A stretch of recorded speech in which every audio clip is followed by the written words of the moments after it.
Are you still? It's Comics and Shots, a completely improvised semi-comedic musing by Howard Stern's Mick the Nerd, aka YouTube and TikTok's Mick the Mecha Godzilla. Wouldn't that be the craziest thing? Today's subject, Crushing Lobo 2021, a Re-Retrospective. Because I'm pretty sure I talked about it on this series before, but I feel like talking about it again after reading Superman vs. freaking Lobo. Because here's the thing about Crushing Lobo. It's, people have their opinions about Mariko Tamaki. People hate I Am Not Starfire. I've never read it, but, it's one of those things where it's like, is it really bad? Or is it just because it's a left-leaning book? Or is it because it's actually bad and just happens to be left-leaning? I don't know. Haven't read it. Crushing Lobo, though, I have definitely read. And it was weird. Like, it's 8 issues for some reason. When it's so clearly supposed to be a 6-issue story, it just has 2 issues that are very obviously tacked on. One of which, where Crush pretends to be this alien girl's date for an entire issue, and then goes on the date, and then the alien girl learns she lied, and it's very uncomfortable. No one liked that story. But ironically, Lobo was written very well in it. When he was there. Yeah, it's called Crushing Lobo, but it's more like just Crush.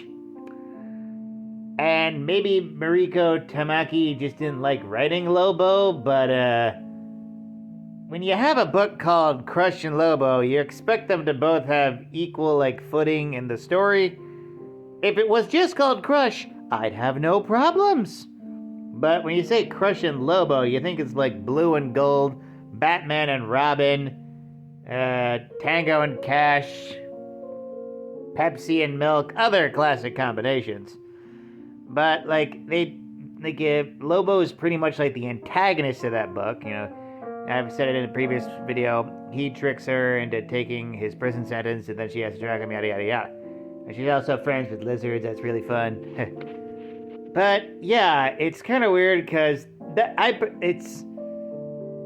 some people say you prefer something horrendous and memorable to something just okay. With Lobo, though, it's okay for it to be just okay, as long as he's in goddamn character, which Lobo was in that book, unlike Superman vs. Lobo, written by Tim Seeley and Sarah Beatty. Wherever she is, I hope she's okay. I seriously have no idea where Sarah Beatty is. She said some shit on Twitter a few years ago, and she's disappeared since. It's very weird. If she's okay, I'm glad. Weird to say that about someone who co-wrote one of the worst crossover stories I've ever read, but it is what it is. Yeah. And, I keep saying and a lot. I'm gonna work on that. Crushing Lobo, it's, it at least tried to be something new. It at least tried to work with a new character, and I'm at least glad that it tried and didn't necessarily fail. It at least got a C+. And it's definitely better than some other ones that tried to fly way too close to the sun, like Dark Crisis, Young Justice. Ooh, hot Daniel, that was a mess. So, it's okay to go for a C+ at times. Maybe C-. Always remember that, folks. Always remember. And try to aim for an A next time. With that, like, comment, and subscribe. Donate if you're feeling nice. And always remember, praise be to the blood elk and fear the stabopotamus.